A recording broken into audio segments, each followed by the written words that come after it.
Let's move on now. On the 7th day of protests in Iran, the death toll has risen to at least 10. In the latest developments, the Mahar news agency reports that a member of an Iranian paramilitary force was killed during a demonstration in the country's west.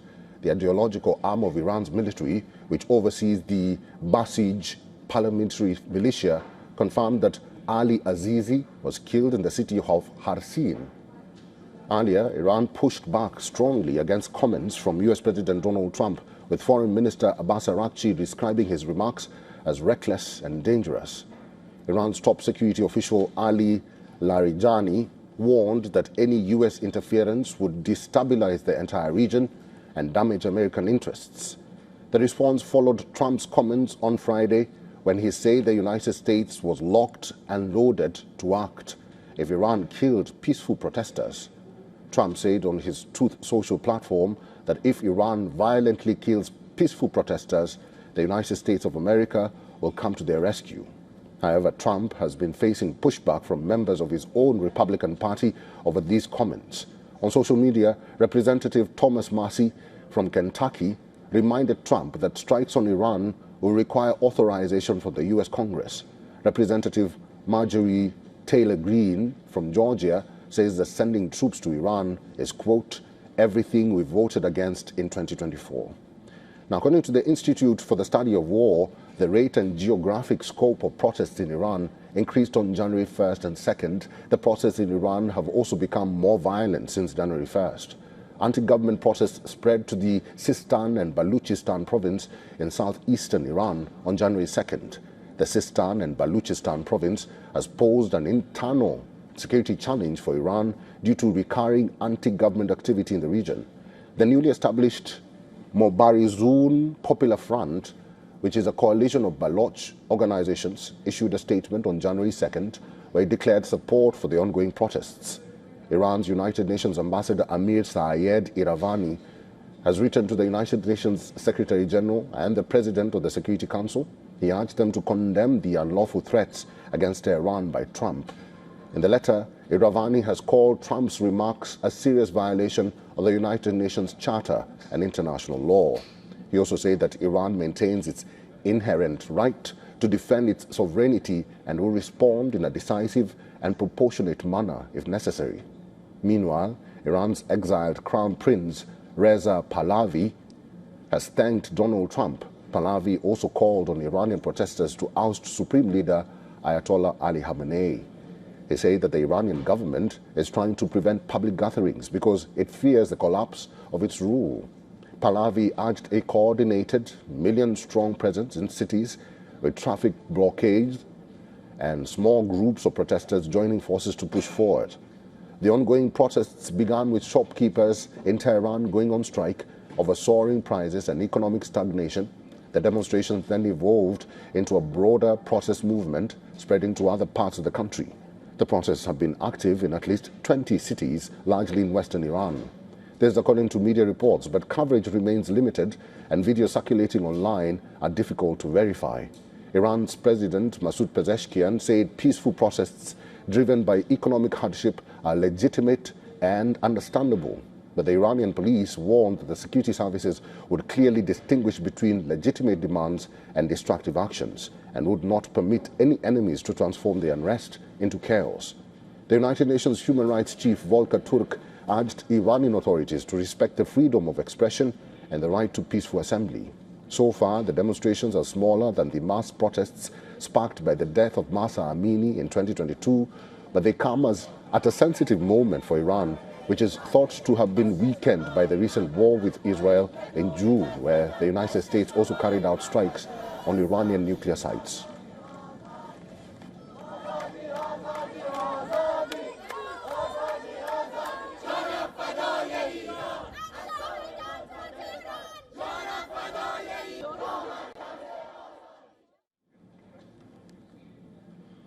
Joining us live from Tehran, Iran, is Youssef Jalali. He's a journalist covering politics in West Asia with a focus on Iran's foreign policy and regional power dynamics.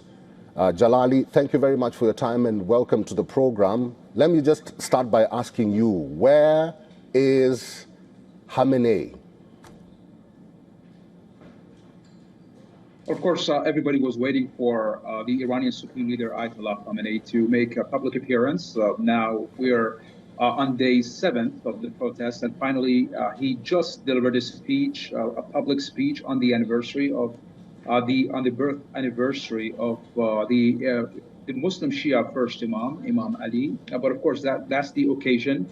But his speech was extended beyond religious sermon. He touched on the ongoing protest across Iran, and he distinguished between what he called peaceful protesters and, of course, those who disrupt the security of the country.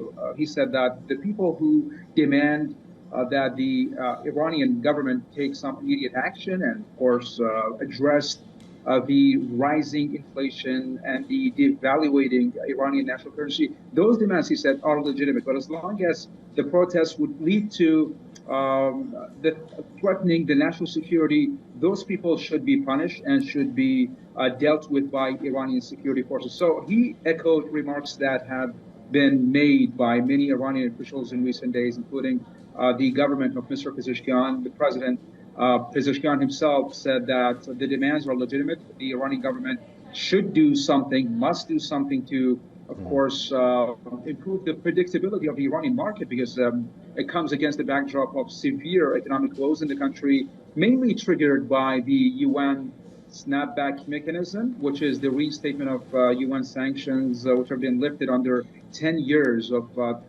the JCPOA, or the a nuclear deal reached between Iran and world powers. So that deal ended in October 2025, and those sanctions were snapped back into force, into effect. And now Iran faces severe sanctions and embargoes that target its oil exports, the lifeline of its economy. Let's talk about those sanctions, Jalali. Let's talk about those sanctions, Jalali, and let's talk about the United Nations. And before that, there's something else that has happened today that could affect Iran, because there's some people who are saying that what has happened in Venezuela could also as well happen in Iran. Do you foresee that happening? Because Trump did tweet, and that post that he posted has been condemned by his own MAGA supporters. What do you foresee in the future? Because Iran has already written a letter to the United Nations Security Council protesting against this move and the sanctions. Mm-hmm.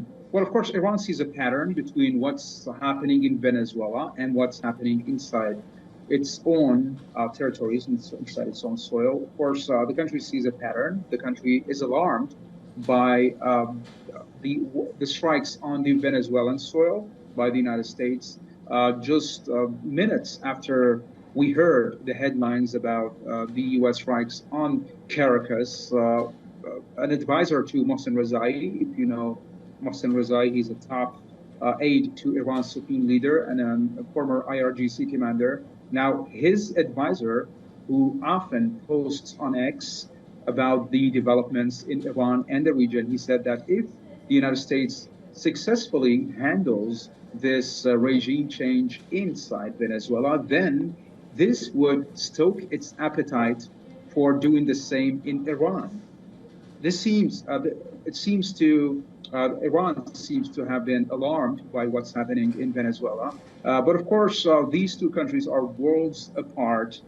They're from different hemispheres, and they're geographically distinct. And of course, militarily and logistically, we cannot compare Venezuela to Iran. Iran is a regional power, so to speak, but Venezuela actually is not. And any action against Venezuela would not come with some regional consequences. But when it comes to Iran, any attack on Iran, at least based on comments and threats made by Iranian officials, would lead to regional crisis and would bear regional consequences, including threats made by Mr. Larijani, the UNS, of course, the Iranian national security head. Mr. Larijani made it clear that if the United States makes some military move against Iran, then Iran would act against the United States bases in the region.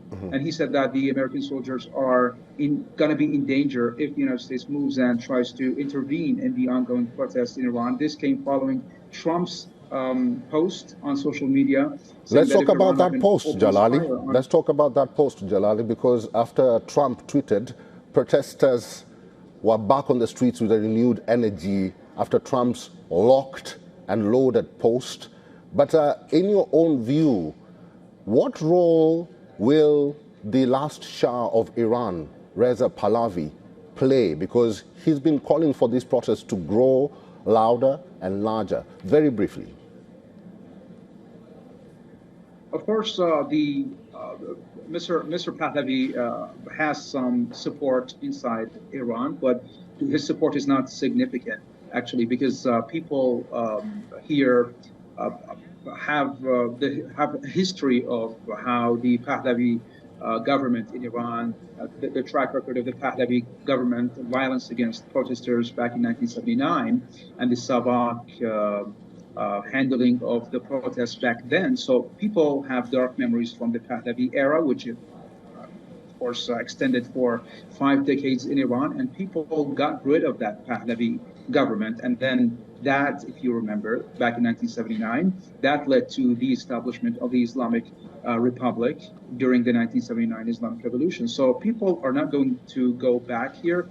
This is the sentiment here. Of course, you can hear some slogans in support of the Pahlavi dynasty, but this is not the majority. People now do not want monarchy to be revived here in this country. They want a democratic government.